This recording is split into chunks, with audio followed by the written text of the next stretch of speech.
welcome into the RinkWise Podcast. I'm your host, Evan Marinofsky, alongside Patrick Donnelly. Pat, what's up? Nothing much. We're finally through the season, or we've done a podcast since the end of the season, but we have. We're starting to hit the dog days of the season. Yes, of the off season. Yeah, well, the off season just started. I hope the dog days haven't hit quite yet. But we did a lot with prep, and we now are wrapping the season up. We did kind of reacting to the championship games. We did some YouTube videos for each of the rounds of the playoffs. And now we're here to kind of look at the best players, because in prep, that's what matters most. Who are the guys and the girls that are standing out the most, that when we think of the 2023-24 season, we'll think about. So we're going to do it like this. We're gonna start with honorable mentions and some rookies that we want to mention, and then we'll dive into the 10, and we're going to do boys number 10, girls number 10. Boys number 9, girls number 9, and we'll go that way. Before we start, do you have any overarching thoughts on the season for girls prep? None that I don't think we've covered already. Yeah, that's the thing. Yeah, it's kind of all just the same sort of leftover things. Yeah, so I want to focus on the players, because that's what matters most in these things. So we'll start with boys' honorable mentions. So these are some players that I didn't include in the top 10. Again, I want to preface it, there were a lot more than 10 players this year. It was a really good year. There were some great players. There's some really strong prospects from a lot of different levels. But you have to stick with 10. There's a reason these guys are on there. You can debate any of these honorable mentions or people even not on it to be on it. But this is how I saw it. So honorable mentions. Start with Emerson Marshall of Cushing. Yeah, Emerson Marshall, a great season, 50 points. I think he's a Division I prospect. Really intrigued to see what he ends up doing with his career.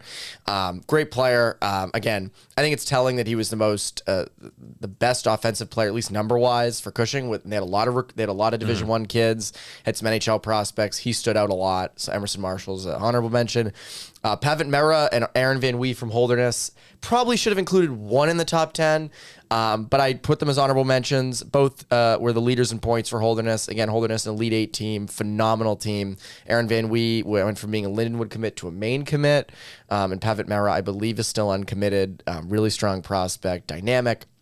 Owen Leahy from Lawrence, one of my favorite players to watch. Competes his butt off, a terrific player. Again, Lawrence's offensive leader, phenomenal player, undersized, but I'm really, again, I mentioned him with kind of Marshall as intriguing guys to watch in the future, what they do. Ryder Shea from St. George's in net. He had a great season at St. George's. The only reason I didn't include him in the top 10 was the two goalies, I included. Ryder Shea had an awesome season at St. George's. Yes. But St. George's did not have the hardest schedule. I'm not demeaning that. I'm not demeaning it with that. It's just the reason he's not in the 10. Has every right to be. Again, he's honorable mention, debatably in the top 10 for sure. And then Matt Cataldo from St. Sebastian's. Really strong season from him. Not a surprise. Brown commit, led them in scoring. So he's someone else that really good season.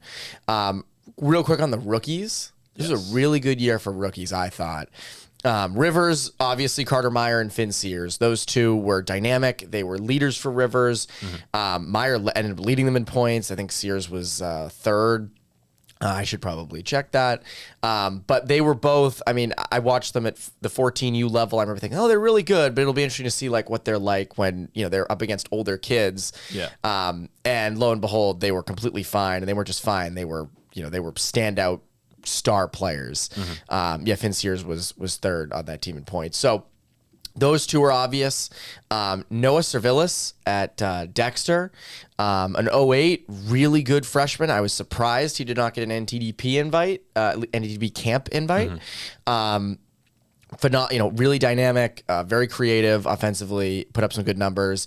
David Bosco from Belmont Hill, fixture on the top line there. That's a guy I've always really liked, so not a surprise that he's doing well. And Spencer Thornborough, missed some time due to the Olympics, won a gold medal, not a big deal. Really good player, has some good size. So those were kind of the rookies that stood out to me. Jeremy Poirier is another one, Kent defenseman. I think he might be a sophomore, though. But that's the tough thing is like freshman defensemen.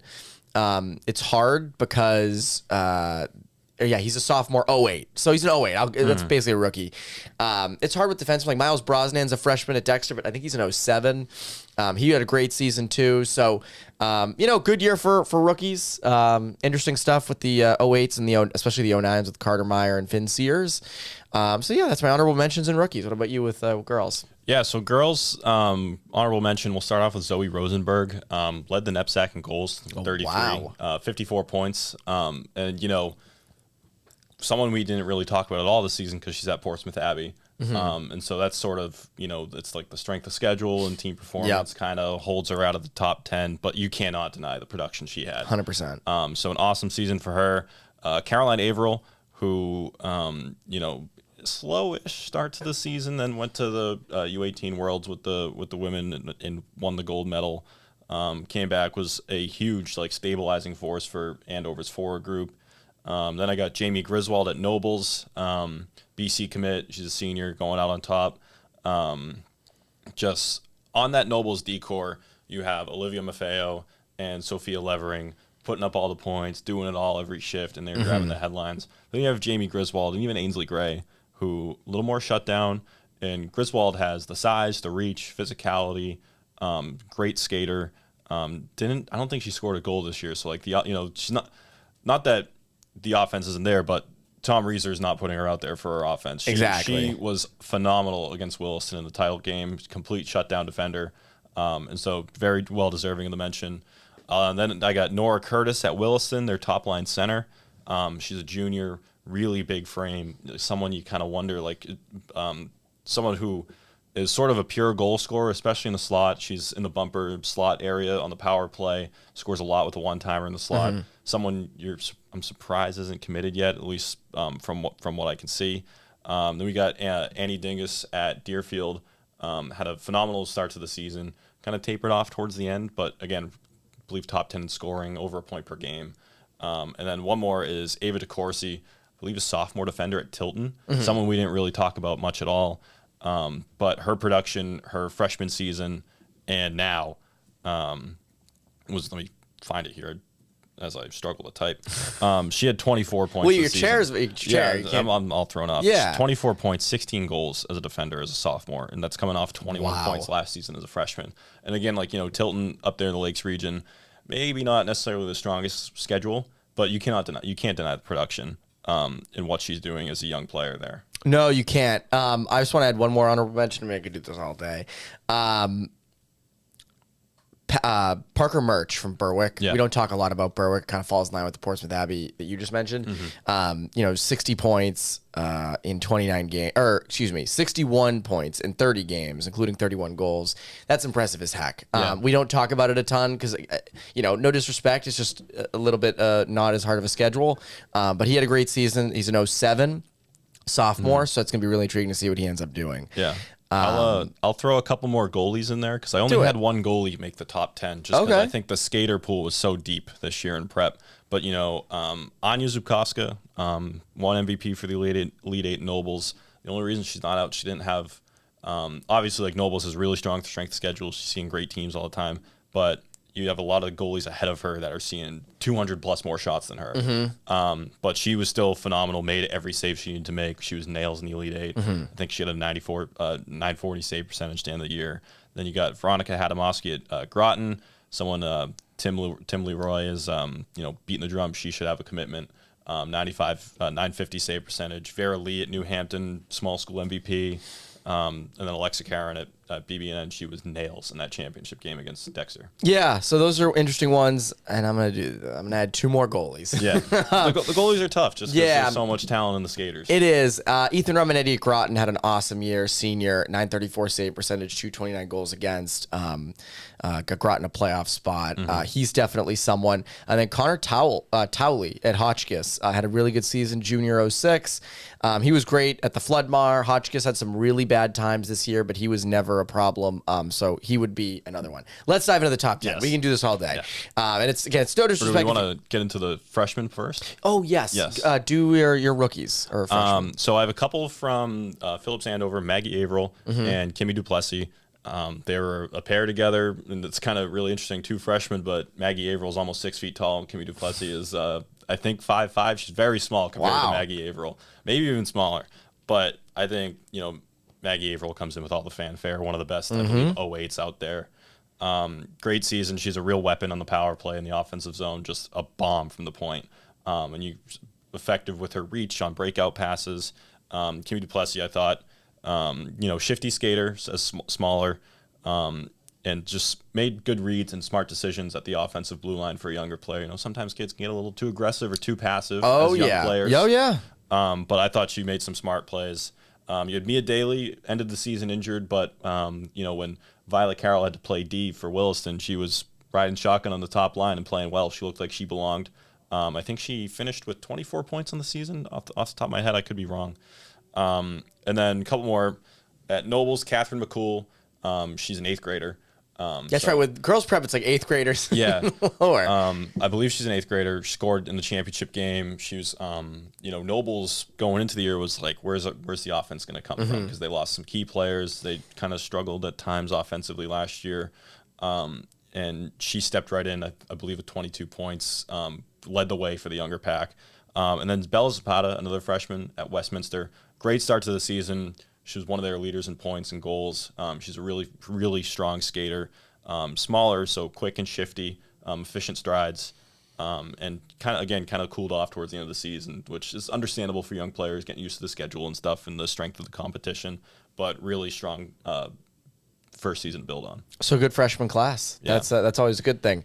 I got one more honorable mention, then I'm done. Then we're going to the top 10, and we're not looking back. Casey Mutron from St. Sebastian's. Yes. I don't have him in my top 10. Could have over 40 points as a number 1 center on an Elite 8 team is really impressive. He's an 08. Probably the best 08 in this area, for sure. So I think, he had a phenomenal season, and a big step up for him. Let's dive into the top 10, shall we? Yes. Number 10 for the boys, I got Andrew Gibbons from St. Mark's. Andrew Gibbons basically was putting up points more than every game. St. Mark's lost a lot offensively last year, with Richard Gallant going to the program, Jimmy Liver, and he can't, Andrew Gibbons came in. He was already a really great player last year. I believe he's an Air Force commit. And he was terrific this year. He had 20 goals, 59 points. Every time I saw them, he was always producing. Again, St. Mark's, high seed in the small school, similar to last year. He was a big part of that.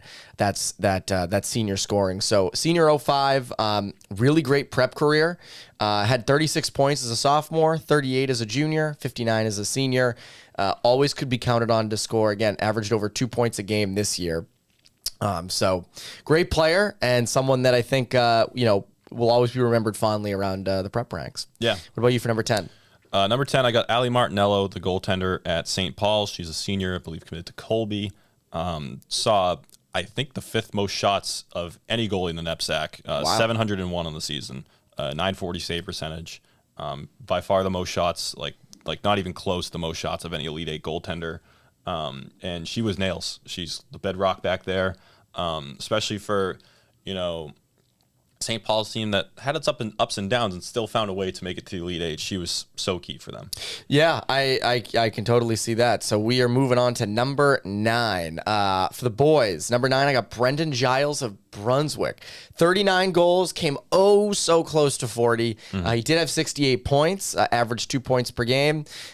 He actually, so this is always the fun part. You get to see, right? Kid has a great senior year at prep. Gets a commitment at the end of it. He's committed to UConn right after the season ends. Big reason why Brunswick ended up being the number 3 seed in the Elite 8. We haven't talked a ton about Brunswick recently just because they were out early. But he had a phenomenal season. Really good goal scorer. Big jump in production. He only had 27 points. I mean, only 27 and 31 is not a bad junior year. But he progressed a lot. So good to see that. That's why I got him at number 9. What about you? I got Cammie Bell. We're doubling up on St. Paul's here. Yale commit. Kind of a, you don't want to say disappointing, but last year she had 28 goals, 41 points. You're like, all right, sky's the limit this year. 25 goals, 32 points. But she, use a cliche here, the straw that stirs the drink for St. Paul's.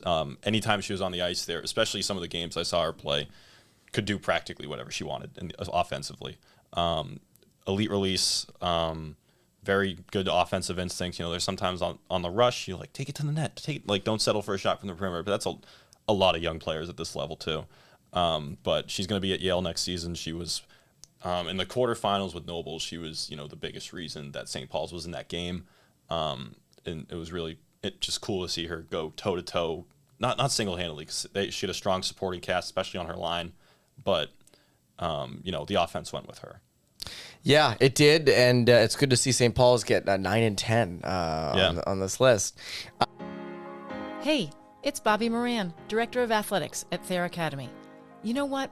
Experience matters, and Thayer Academy's professional coaching staff understands how to work with each student-athlete to help them succeed. Our coaches and faculty are committed to ensuring both 5th to 12th graders feel known, connected, and prepared. This is Thayer's secret sauce, nurturing each student to reach their full potential. Here, success is truly a team sport. Are you ready for your child to take the next step? See what Thayer has to offer at thayer.org. That's THAYER.org.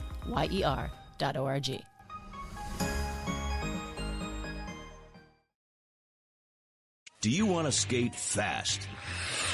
For 50 years, Laura Stam instructors have taught youth players to pros how to skate correctly, powerfully, and fast. Players who attend Laura Stam power skating programs learn how to skate fast by learning how to execute every maneuver in hockey. They become powerful, stable, efficient, and explosively fast skaters. If you can't wait for a clinic, join our subscription skills video service, and we'll show you the skills taught at our clinics in an easy-to-use video format with training plans to guide your training. Register or subscribe now at laurastam.com. That's LauraStamm.com. You can learn to skate fast. Prepare for the next level at Cushing Academy. Coach Pearl here, varsity boys hockey coach at Cushing Academy. If you're looking for the complete boarding school experience that combines elite level boys and girls hockey and a huge range of classes, look no further than Cushing. With a program that has produced more than 70 professional and Olympic athletes, there's never been a better time to prepare for the next level with the Penguins. Visit Cushing.org to register for a tour of the Cushing campus today. Roll Pens.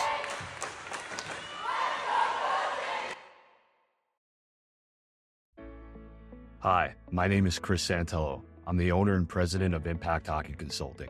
After seeing and hearing how poorly hockey players and their parents were being advised with false hope and direction over the years, I decided to start Impact Hockey Consulting with a vision to help hockey players and families through their hockey journey. We do it the right way with an honest assessment and feedback of where they are in their hockey career. At Impact Hockey Consulting, we believe every player should be treated with the utmost respect and honesty to support their needs throughout their path. At IHC, we specialize in advising, mentoring, player development, video analysis, and the proper placement for each player. I welcome all RinkWise listeners to reach out. I'm eager to hear from you and learn more about where you are and want to be in hockey.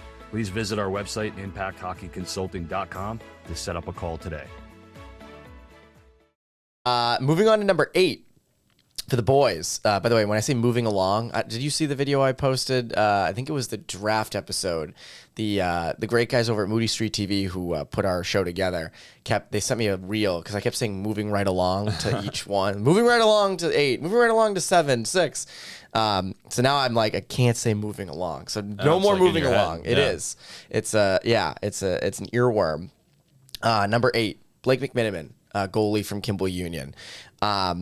Someone that wasn't really on our radar at the beginning of the year, coming out of the Islanders organization, junior 07, small, 5'8", didn't expect him to do what he did this year. And then he ends up winning the starting job, plays, the majority of the minutes for Kimball Union, and gets them the number 2 spot in the Elite 8, and then they win the whole thing. And he was nails in that run to the Elite 8 and to winning it. He was great in the final against Cushing. Again, went against Billick and won. We'll talk about him in a second. But 49 saves against St. George's in that first game. Aside from like a 2-minute stretch where Salisbury scored 3 goals in that semifinal game, he was, perfect. Finishes the year with a 2.49 goals against, 912 save percentage. I know that the Lakes region is tough to judge because there were a lot of meh teams in that, but still, he was good in big games, really calm, an interesting prospect because he is small, but he is very good. He good angles on shooters. I'm very interested to see kind of what that Elite Eight performance did for his stock, given that there were a ton of colleges in attendance. So he's someone to watch next year, but he comes in at number 8 on my list. What about you? I got Sarah Powers, sophomore at Andover. She's a forward. Career season this year, 24 points, 15 goals in 25 games. Wow. Stepped up from 16 points last season, 9 goals. I saw a lot of Phillips Andover down the stretch just because, the way the schedule fell and, driving and, they were the most convenient, especially but, every time I saw Phillips Andover, Powers found a way to make an impact. Maybe not the same type of high-flying, eye-catching skill that a Caroline Averill might have, but just one of those players that feels like a big game player, is going to make an impact no matter what. Like, everybody, some people roll their eyes when you talk about a kid's hustle, but second to none from skaters I saw this season. Had a big game in the Elite Eight quarterfinals. She and line mate Peyton Kennedy, who also had a career high this season, led Andover in scoring. Just one of those players that is sort of a heart and soul player, and it's good to see her get rewarded on the score sheet this year. Good to see for sure. Not moving right along to number 7. I have Marco Billick of Cushing, senior goalie, 06, first year in prep. Was tied for the lead in the region with Anthony Palmer of Avon Old Farms with a 939 save percentage. His goals against average ranked second at 145. He was outstanding. Arizona State commit. I know he lost the championship game, or not. He didn't lose it for them. He was part of Cushing who lost. I'm not putting this on him. Phenomenal goalie. In terms of just intangibles, in terms of skill, 6'3", 180. A lot of NHL teams are looking at him. He just looks the part. Yeah. Like, I'm not a goalie expert, but my God, that kid is good. And I would say of all the in the last 2 years of watching goalies at this age group, not just 06s, but of this crop, I would say him and Thatcher Bernstein are probably the 2 most technically sound, looks the best, like just square to shooters, always in the right position. To me, like, he's someone that I think is going to be something. I think the same thing about Ryder Shea, by the way. The thing about Billick that people could kind of hold him against him this year, and this is something I want to dive into deeper, is you play behind Cushing. You play behind one of the It's like the Anya Zukowska thing, where exactly clearly a great goalie, but everyone's like, but you get the lighter workbut that's exactly it. And so I think it's an interesting thing with him of, would it be better if he was on a worse team? But he still had a great year. Obviously played behind a great defense and all that, but still from the fundamental standpoint, it doesn't get better than him. So I would, him and Bernstein in the last 2 years to me have been the 2 goalies that have really looked like, all right, that's, they've got everything. Yeah, not a goalie expert, wasn't a goalie, but I still, from the outside, think that. What about you at number 7? I got Violet Carroll at Williston. She's a junior. One of the more interesting players in girls prep this year because, last year she was a big part of that top line with Monique Lyons, Nora Curtis, and it was Violet Carroll. And then this year, Williston's dealing with a lot of injuries on defense. She's playing defense for most of the season after she played D as a freshman a little bit. 32 points last year, 19 goals. This year almost matches the point total on D. 29 points, 8 goals. And, when I saw Williston at the beginning of the season, especially at the Harrington, she's playing D. I'm like, wait a minute. And but she didn't look out of place at all. Really good reads offensively. Obviously, the forward instincts, can really shoot the puck. And then kind of just good aggressive stick positioning, not overly aggressive, but knows when to step up and kind of get in the lanes and that sort of thing. But then at the end of the season, switched to forward because Williston had injuries up front. Mia Daly went out of the lineup, and they got Caroline Offiero back, and Violet Carroll was playing forward again, and the top line didn't miss a beat at all. And she's one of those players, when she's on the ice, she's very vocal, banging her stick for the puck.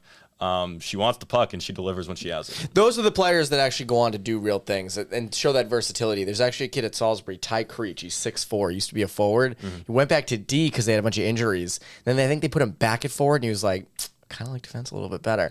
So that's interesting to see with Violet. Number 6, we're almost in the top 5. Yes. Sean Gibbons, forward at Brunswick, senior. He is a West Point commit. I always mix up like West Point Air Force, but West Point commit. It's interesting. A little undersized, incredible skill, great skater, really crafty. High offensive IQ, and when you watched Brunswick, he was the straw that stirred the drink for them. Yes. And 24 goals, 44 assists, 68 points, averaged 2.06 points per game, which is very impressive. Again, I'd say maybe the biggest reason why Brunswick was the number 3 seed in the Elite 8. When I watched him, he always made a difference, and he just made things happen for them. So to me, Gibbons, it's worth it to have 2 players from Brunswick in the top 10. I think Gibbons was their best player this year, and that's why I got him at number 6. Yeah, at number 6, I got Callie Brown from Nobles, junior center, top line center, had a massive breakout season this year. More than doubled up her totals from sophomore year to now, 7 goals to 18, 17 points to 36. Not the flashiest skill, but a player that just gets it done, and someone that, Tom Reeser, surprised doesn't have a D1 commitment. She has some D3 offers, but that's a little later process, but someone who should absolutely, after this season, be in the D1 mix. Good two-way, 200-foot center, great on the forecheck, as we know all that's Noble's identity. It doesn't really matter, like I mentioned, not the flashiest, but always getting the grade A looks. Doesn't matter how, but she's always great creating chances, always in the right spot, scored a lot of goals around the net, second chance opportunities, just kind of not sort of hustle plays. I don't think that's the right word, but just finding ways to be impactful every shift in both ends of the ice. That's all you can ask for. Yeah. And now let's get into the top 5. We're not going to move into the top. We're going to go into the top 5.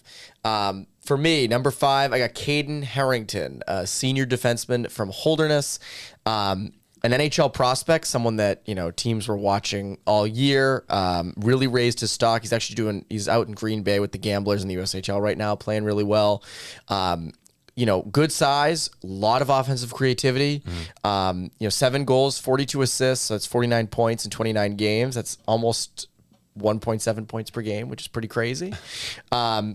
He was terrific this year, and someone that took a big step. He's a Vermont commit. He's from Vermont, so he's always wanted to play for Vermont. Seems like he's going to be a really good recruit for them. So I've got him at number 5. Again, just a great defenseman and just so good offensively for them. Holderness ended up being, I think it was a number 5 seed in the Elite 8. It's been a while now. They were the 5 seed in the Elite 8. He was a really big reason why. Reliable back on D, and he's going to be interesting to follow in the next couple of years. Yeah, 5, I got Tina Scalise at Groton. One of the more, I guess, you don't want to say under the radar, but one of the more like kind of, under the radar. It's under the radar. You're Groton. Groton's been on the upswing, but she's a sophomore, started as an 8th grader, all 3 seasons has led her team in scoring. This year, career highs, 25 goals, 51 points, almost 2 points a game.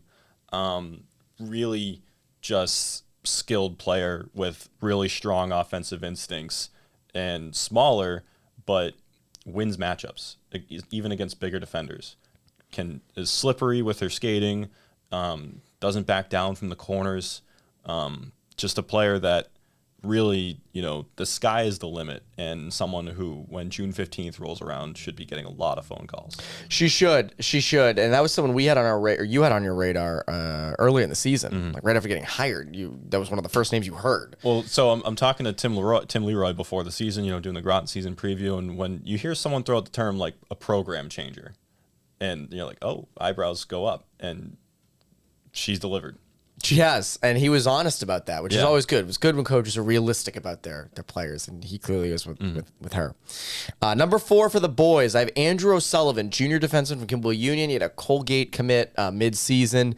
He ended up leading the region in points, 55 in 34 games, 8 goals, 47 assists. One of the most dynamic players I saw at this level this year.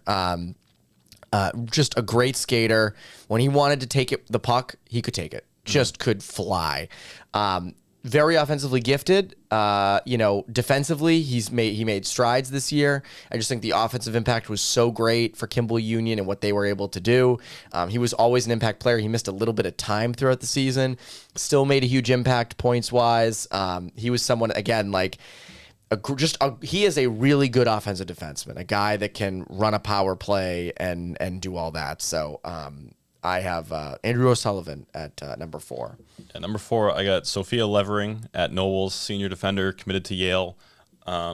Just one of those do-it-all type of defenders. Again, sort of like Callie Brown, a massive jump with her production this season. Goes from 4 goals to 15 goals, 18 points to 38 points in 31 games. But when you watch her game, it's not all offense. She's a terrific shutdown defender in her own end, and a lot of that has to do with her skating. Really powerful, really fast, can close gaps quickly, and single-handedly leads the rush, can quarterback the offensive blue line. We talked in the last pod about the goal she scored to put Nobles up 2-0 in the championship. Just type of hero play that lives forever. That's what a big time player makes. Yes. Speaking of big time players, top 3. Now we're in it. Number 3, he wasn't one of the top point getters. I mean, I think he's like top 20. It's still big. But Gio DeJulian from Kent. We talked a lot about him after the large school championship game. 25 goals, 49 points in 26 games. He had a phenomenal year. Big jump. In the fall, he was someone that NHL teams, we're looking at him, at Central Scouting and this and that. As the season went on, he just kind of got better, a lot better. And it just culminated in that really good run and that great large school championship performance. He's turned into someone that I would say is not just, maybe he gets picked. Feels like he's going to be an NHL draft guy. Just plays with a lot of power. 6 feet, 160 pounds. He's an 05. Just produces. Just can get things done. Kind of a driver for Kent. They have a tough schedule, so I factor that in. He has definitely some really good players around him, but he drives that team offensively. Dale Reinhardt said to me after the game, like, he is the best player in the knapsack, and I almost agree with him. It's close, it's debatable, but he has a point. So to me, DeJulian would be number 3. I got Morgan McGathy from Thayer at number 3, Harvard commit. She's a junior. Tied her career high in points this year with 42, set a career high in goals with 29. ISL MVP, brought Thayer to their first tournament in a few years. I'm blanking on the exact year in the large school tournament. Just like we've said a couple times already, the straw that stirs the drink. Thayer went with her, from when I start the job, and Morgan McGathy has a lot of hype. We do the story on her. And then the first time please be good. The first time I see her, it's like a scrimmage in Milton, because I came to the office, Milton's right in the backyard, might as well go. And instantly, best player on the ice. You can tell right away. D1 prospect, one of the best prospects in the area. She's a powerful player. And I've said this before, but sort of like a Jesse Comfort type, where just a powerful player that does it all, kind of all 3 zones, can hammer the puck. Just sky's the limit for her. Yeah, that's, again, just high end, like high end of the high end prospects from this area. That's the best way to put it. Number 2 for the boys, I have Sam Ledrew from Kimball Union, senior, 05, St. Lawrence commit. Exploded this year. Sort of like Evgeny Malkin to Jack Sadowski to Sidney Crosby, if that makes any sense. Even though they're on the same line. We'll get to Sadowski in a second. I think it's kind of obvious who's going to be number 1. But Ledrew, 38 goals, 75 points in 35 games, a force. He is up there with like Landon Resendez from Cushing as the best players this level I've seen at driving play, at just pushing the pace, so crafty offensively, good skater, really creative, just someone that, I wouldn't be shocked if NHL teams are looking at him. Like, I know they are. I don't know if he gets drafted, just given the, I don't think he was ever on Central Scouting's list. But so good, so effective on the right wing, good right shot, good shot, just such a high offensive IQ. And again, like 75 points is crazy. That would have been the most last year by like 20, I think. Yeah. But again, somehow still wasn't the top point getter on his team, but he's an Elite 8 champ and a phenomenal player. So I got Sam LeDrew at number 2. Yeah, I got Olivia Maffeo out of Nobles, three for Nobles here in the top 6. Senior defender going to BC next year. Led Nobles in scoring as a forward last year, but not defender by trade. Set career highs everywhere, 19 goals, 50 points. I think should have probably won Elite 8 MVP. Not that Anya Subkovska wasn't deserving, but it's like James White should have won MVP of that Super Bowl 51. Yeah. Or Ryan Allen against the Rams. That's right, yes. Field position, baby. But you got, a hat trick in the quarterfinals against St. Paul's. She set up Callie Brown's goal in the semifinals, end-to-end rush on the power play. Brown has the rebound there for her. And then in the Elite 8 championship, put the game away with another end-to-end rush, beats a defender one-on-one, chips it over Olivia Farabee's shoulder, and just drives play every time she's on the ice. And again, offense grabs the headlines, can do it defensively, retrieves pucks well. When she's not leading the rush with her legs, it's a good first pass in the breakout. Like the instincts and the IQ are really what kind of set her apart, and like knowing when to sort of, I guess, pick up the pace with her skating and like really fly, but also slow the game down, let it come to her, and pretty deceptive, especially in one-on-one. It's not surprising that she's number 2. Yeah. And speaking of no surprises, I don't think anyone's shocked. Number 1 is Jack Sadowski.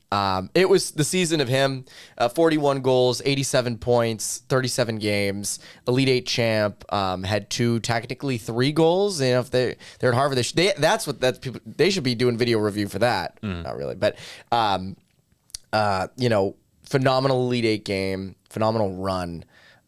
Showed up in the big games. We talk about the Lakes region all the time. Like, oh, they're just getting fat off, scoring like 5 points against, one of the lower end teams.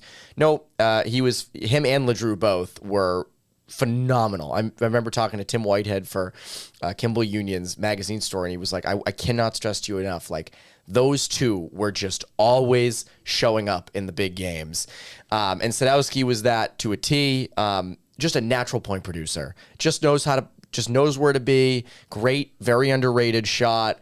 It's going to be interesting with the draft because again, there were people be like, oh, skating, this he doesn't have, he's not as big, and it's like, but he produces, and it's like, NHL scouts always want to have picks that they can defend, right? Always 6'4", always, look at the skill. So if it doesn't work out, it's not like, oh, what's that scout watching? So that was going to be interesting because is there going to be a GM? I wrote this last week. Is there going to be a GM that sits there in the 6th or 7th round and says, why aren't we taking the kid who has 87 points in 37 games? In prep. So I think that's going to be interesting. I could totally see him if he does go undrafted, through the next 3 years. I could see him being a really intriguing college free agent at UNH down the line because he just knows how to produce. And he had a phenomenal season. I can't say it enough. And him and LeDrew at the top there, and Kimball Union takes 3 of the top 4 spots. But again, they're the Elite 8 champs. Like that's what happens. So what about you? Who's number 1? Number 1, Monique Lyons at Williston, the leader in points, 59 points in 26 games, career highs everywhere, 30 goals, 29 assists. A lot of the fanfare going into the season, especially with her line last year being the big producers and Williston repeating. If Williston did it again this year, it would have been, she was probably the biggest reason. She had 5 points in the quarterfinals, I believe. I think she had at least 4 again in the semifinals. I'm blanking, but over a point per game of the tournament, over a point per game of the regular season. She's everywhere on the ice. You mentioned, or I mentioned a couple pods ago when Andover coughed the puck up to her coming off the bench in the semifinals, and as soon as you see, that's Monique Lyons skating in on that puck, like, oh boy, that's not the person There to it do is. that to. She, There it and is. sure enough, she goes in, scores on a breakaway, beautiful goal. Just again, impactful every shift, setting up her teammates, finishing her own chances. Just someone. Anytime she has the puck, you're like, oh crap, like what's going to happen? And she delivered. Heck of a season. Yeah, That's top 10. And there are plenty more players we could have mentioned too. That's the thing, and that's the tough part with this, is like limiting it to 10 and even limiting the honorable mentions. I mean, we could sit here and name so many players honorable mentions. Doesn't mean you had a bad season. It's just, that's... No, it means we just don't like your team. Exactly. We hate them so much. But it was a great season. A lot of the kids I picked were seniors, but it's interesting with the girls you were picking. A good mix. It's a good mix. There's a lot of good young prospects. There's a lot of good young prospects on the boys' side, too. Are you ready to elevate your game and education? The New Hampshire Mountain Kings program is a new and unique hockey experience located in central New Hampshire. The ownership group operates the newly renovated Tri-Town Ice Arena in Hooksett, New Hampshire. The arena is the home of the North American Hockey League New Hampshire Mountain Kings as they compete in their inaugural season. The New Hampshire Mountain Kings Academy and Mountain Cat Academy were created with a desire to enhance the typical hockey academy experience for both male and female participants. In 2024, the Mountain King Academy will have teams competing at the U14, U15, U16, and 18 levels, while the Mountain Cats will compete at the U19 level. The students will attend school in person at Bishop Brady High School and stay in secure dormitories with meal plans at NHTI and Concord, New Hampshire. For information on how to become a Mountain King, contact them today at info@nhmountainkings.com. Again, that's info@nhmountainkings.com. Do you want to become a better hockey player this summer with Paul Vincent Hockey? Since 1972, Paul Vincent, currently the head skills instructor of the Florida Panthers, has been developing NHL and college hockey players. Paul Vincent stands by his saying, there's always room for player development. Players such as Patrick Kane, Jonathan Taves, Keith Yandel, Matt Grzelcyk, Patrick Sharp, Adam Oates, and many more have trained with Coach Vincent and his staff and have outstanding results. Join Paul Vincent this summer at one of his 4 Massachusetts locations, Canton, Saugus, Middleton, and Falmouth on Cape Cod. To reserve your spot today, go to pvhockey.com or call 978-807-4070. That's pvhockey.com or call 978-807-4070. Paul Vincent is ready to get back to work this summer. Are you? For over 20 years, Eric Nate's Euro Hockey has been helping hockey players of all ages develop their individual skills and improve on all aspects of their game. Through structured drills and innovative training equipment, Eric Nate's Euro Hockey's intense on-ice instruction challenges each student to be the best at their ability. Find a hockey clinic or summer camp that is right for you today at nateshockey.com. That's N-A-T-E-S hockey.com. Eric Nate's Euro Hockey, trained to be the best. Before we go, as always, we can't forget Overtime with our great producer, David Yaz. Overtime. Yes, welcome back to Overtime, where I lob 3 questions the way of both Evan and Pat. And today, gentlemen, we're going to talk about the unwritten rules of hockey. So those are the rules that are not, in fact, written down, hence making them unwritten rules. And the debate looms, are they rules or not? So you can weigh in on each one of these. And Pat, we're going to let you go first. Number 1, unwritten rule of hockey. I'd never heard this one, but it's on the internet, so it must be true. Don't touch the conference trophy. In other words, if you win the conference, you don't. So you know this one. Yeah. So why don't? So tell our listeners, why don't you want to touch the conference? It falls right on line with don't touch the Stanley Cup. You haven't earned the right to touch it, because I have a picture with the cup. Never went near it for a second. Still holding out hope.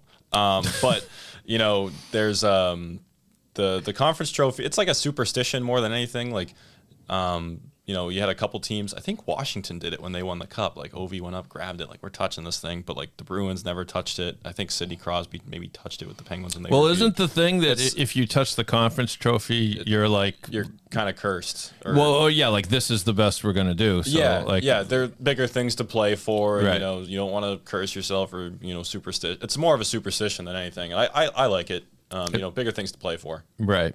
It's why, as a fan, you ever see somebody wearing a New England Patriots AFC East Championship T-shirt? It's like, why? Evan, any thoughts on that? I agree with the idea of not touching it. I think if you know what's interesting though, it's like playoff beards. If both teams don't touch the trophy, or both teams don't or do playoff beards, do they cancel out? How does that work, right? So maybe you could go against, like, we're lifting this thing, we're gonna take pictures with it. But I agree, I wouldn't touch it. No. Okay, can't touch this. Evan, you can go first on this one. Don't cross the red line during warm-ups. Unwritten rule. Is this actually, in fact, an unwritten rule? Is it followed? A lot of kids, like, I would always kind of put, like, when I do my laps, I would skate over the red line just with, like, 1 foot. But I mean, you don't go, like, fully over, you know, to the other team's side. That is an unwritten rule. You don't do that. But I mean, to just, you know, there's sometimes, like, in playoff series, they'll shoot the puck into the other net, like, or you'll have some kind of jibber jabber between the teams. But jibber jabber is like a 100-year-old term. The jib jab. But no, I subscribe to that rule. Yeah, that's probably a Joe Biden phrase right up there with malarkey. Malarkey. I don't want to hear any of your malarkey. Pat, your thoughts on this unwritten rule? I would subscribe to it, you know, especially if, you know, you're having someone trying to stir the pot and, like, warm-ups and stuff. Worry about yourself. But I do kind of like it. Like, if you have a puck you're trying to save from going the other side, that was always a big thing in youth hockey, because, like, sometimes you, like, wouldn't have enough pucks for warm-ups. Like, no, we got to get this puck. And then someone from the other team, like, takes it right before you get there. Like, damn. Yeah, that's my puck. Yeah, well, occasionally, like, if you go, like, a step over, it's fine. Well, occasionally teams who want to incite the slapshot style pregame brawl will violate the rule on purpose, right? Yeah, so that happens every now and then. What I've never understood, and Prep does this all the time, they will, like, when teams come out for the second period, they will skate around their zone in the first while the opposing team's goalie goes in that net. So, like, the opposing goalie will be there with the other team skating around them. I would think you would just go skate around your goalie, and because that's going to be your side for the period. I don't understand that. I've never got that. The mystery looms. All right, final unwritten rule of hockey. Keep empty net goal celebrations low key. Ooh, this is topical. Is it? Tell me why. You had Ridley Gregg on Greg. Here's an I in there. Ridley Gregg on the Ottawa Senators taking a slap shot in an empty net. And Morgan Riley on the Leafs came up and just full force cross-checked him in the chin. Riley got like 5 games. Everyone in Toronto was like, what? He deserved it. It's like, don't cross-check a guy. Like, no matter what you think of what he did. Right. That's the ultimate, the Ulf Samuelsson solution to all problems. But, you know what? I did see that clip, and not being the hugest hockey guy, I was kind of wondering what all the fuss was. So what did you think of that, Pat? So I don't hate it, because it's like, with the Maple Leafs, it's like, I don't know, just don't be losing and don't have to pull your goalie. But at the same time, like, I can understand it if it's like, you know, Game 7 of a playoff series, it's super emotional, you just bury the Toronto Maple Leafs, I'm going to take a slap shot and get the crowd fired up. But it's January and you're the Ottawa Senators, you have nothing to play for. That too. It's like, what are we doing here? Just a little bit of the equivalent of Terrell Owens spiking the ball on the Cowboys. I think context would matter for it. Like celebration or how the matter you score on the empty net, like, if it's a huge moment, sure, but it's a Thursday. What was it? Thursday night, right. Ottawa, on January whatever. Relax. I agree. It's funny. So I gave up TikTok for Lent. So I thought, oh my God, what's sacrifice, Evan? I thought, I'm just gonna go watch Instagram reels. Well, this is my point. This is my thing. So, but now, like, I thought, my God, I'm gonna change my whole life. I'm gonna be off social media. No, I just watch more YouTube and Instagram reels. But the Instagram reels thing was interesting. This morning, I was watching a clip of this guy in a men's league go in and, like, score an empty net goal, and then he did this whole celly in front of the other team's bench, and this other guy just comes and just sucker punches I saw that. the bench. I mean, if you're gonna score an empty netter, just put it in. I agree with you. If it's Game 7 or whatever, and you want to kind of, like, celly it up, go for it. Or if you sell it up, just be prepared for the punch you're about to Yeah, be endure. ready for it. Exactly. But at the Don't be same time, like surprised. Morgan Riley, what are you doing? Yeah. You Well, that idiot. end of it- and the people who are trying to defend him. Well, Greg shouldn't have done that. He should have been ready. Who's ready for someone to come and just full force cross check them in the teeth? Yeah, that excessive. Like you can expect a guy come Excessive. up and like shove you against the boards and stuff, but full on like trying to decapitate the dude. I don't know. Well, the other thing is like, if you're the Maple Leafs, just you're playing them again. Just use Yeah. this motivation to kill them the next time you play Yeah. them. Yeah, or it's like also at the same time like just play better and don't have to pull your goalie. Exactly. There's also that. Yeah, I'll never forget the football version of this. When my brother was a senior at Sharon High, they had a terrible team, but they, A for effort, and they were Thanksgiving Day game against Oliver Ames. They were getting blown out, and wide receiver on Oliver Ames catches a ball to put them up by 49 points or something. And as he's the defensive back is still giving token chase. Yep. The player with the ball turns around and holds the ball kind of right in the face of the defender, classless, taunting. They're up by 40 points. What are you doing? Runs into the end zone. The defensive back continues following him and just plows him out of the back of the end zone. That's And awesome. So it's like, if you're going to taunt, just get ready to get nailed. It's kind of like the blind side when he pushes him off the field. It's time for him to go home. Yeah. right. Exactly. Or you get like the idiot college kids pimping a touchdown. They drop the ball before it's in the end zone. my Oh, that's God. the That's what you. best. That's like you deserve that. God, yeah. Oh, You deserve whatever comes to you for that. Yeah. That concludes the three questions I had, but are there any other unwritten rules of hockey, like big ones that we haven't mentioned? Sort of what I mentioned, the not touching the Stanley Cup. Do you think you would ever get to a point in your life where all right, I'll touch it? I touched it when I was 12. Oh, you did? Oh, yeah. Have I told that story? Well, on I here? never saw it till I was So you're saying real hockey players, if they're at some event where that's the Well, I think it's more of if you're a pro and you might have a chance to make the NHL, it's Right. don't touch it, but you have a chance. Right. But I don't know. I saw it. It was 2019. I was a freshman in college, and I was on my way to a Bruins playoff game. They had it cask and flag, and I was like, let's go. That's before we hilarious. Go on the That train. hit the cask. Yeah, Yeah, of course. And so we're there, and I'm like, well, first of all, I don't want to jinx the Bruins, and I had still played a little bit of competitive hockey. I was like, oh, maybe I still have some NCAA eligibility. Well, no, I like that well, even if you are just a fan, I suppose it's you're the ultimate fan. You're in solidarity with your team. Yeah. And what's cooler than being at a place where the Stanley Cup is and touching it? Being at a place where the Stanley Cup is and not touching it. Yeah, You and can take pride in that. The Bruins, it was the start of a promising playoff run. It turned out to be pretty promising until the end. Yeah. You're like, I don't want to mess anything up. I think it was it Greg Carvel from UMass? I could be wrong, but he tweeted a picture of him and his son touching the cup, and he was like, "I don't care anymore. I'm fine with that." I think it was him. We had and a funny story. I don't know if I ever told it on this show. I'll make it quick. When I was I was probably in 7th grade. Somehow one of the dads on our team knew the keeper of the cup, and this was right after the Bruins won, so he was in the area. Oh, that's fine. And he said to the guy, "Hey, can you come by and just let the kids on my son's team, who's on my team, touch the cup, just take a picture with it." So the guy's like, "Sure." And it turned out that guy, the father of my team, told everybody and made it a whole event. So when the keeper of the cup showed up, there was a line down the God. street, Yeah. around the building. And so I think he ended up staying there the whole time. Everybody got pictures with it, but we got it on the ice, which was no one else got that. We got it on the ice. We got to cut the whole line to take it off the ice too. I touched the cup. Really cool moment. It was the Christmas card that year, obviously. Nice. So I was like, you know what?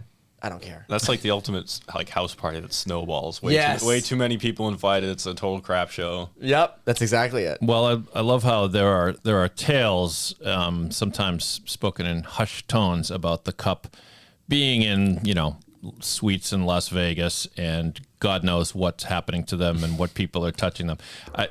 All kinds of debauchery that Well, whatever the Rangers did to it in '94, they had to start doing white glove care. Well, that was the point I was going to. I happened just there? think it's funny that they it's been debased, and then you got these two dudes with the white gloves coming out like it's so precious. But Yeah. but it is by far the best trophy in sports. I don't think there's any question. No. about that. Yeah. Oh my God. Yeah. And what is even second? What is even second? I guess in a way there isn't one in the major sports, right? Because there's not. They make a new one every year. Like the Lombardi, the Larry O'Brien, yeah. and the World Series. Yeah, the trophy. Stanley Cup is one thing. Like if the Lombardi Trophy was one trophy, like that'd be pretty cool. But they make a new one every year. I would say I don't even know this. Did they get a permanent like version of the cup to just or some trophy or something to display the team? I don't know. The Bruins have weird. like kind of 1.5 scale replicas in Warrior by the locker room. Yeah, that's like not the real cup. Obviously. Yeah, no, Oh, no, obviously. And But there's it's- there's like pieces in the Hockey Hall of Fame, and there's like I don't know, like I feel like there's a version of the cup that's usually on display in the Hockey Hall of Fame. I don't know. I could be wrong, but like as far as other sports that would be as cool, I would like look in golf with like the U.S. Open trophy or the claret jug or because those are the same. Yeah, you get your name engraved on those. Of the four major sports, I'd say Lombardi, just because you call it the Lombardi Trophy. Like, whereas in baseball, it's just the World Series. Basketball, I mean, I know it's Larry O'Brien, but like the Nobody Lombardi. knows it as Larry O'Brien. Yeah, Trophy. the Lombardi Trophy. So I would put that as number It two is in kind of major cool sports. looking. It kind of looks like, a little bit like the Washington Monument. And the baseball one is awkward with those flags flying I was off worried of about it. it getting broken. Yeah, I know. Yeah, right? It looks like Just those you things would snap fall a off. couple, you know. But nothing comes within 100 miles of the cup. No. So. Right. Well, I have to agree with you, Puckheads. Well done. You've successfully negotiated another episode of Overtime, and back to you, Evan. Yes, thank you. And that's this episode of RinkWise. Those are the best prep players of the season. That's Patrick Donnelly. I'm Evan Marinofsky. RinkWise listeners, have a great rest of your week.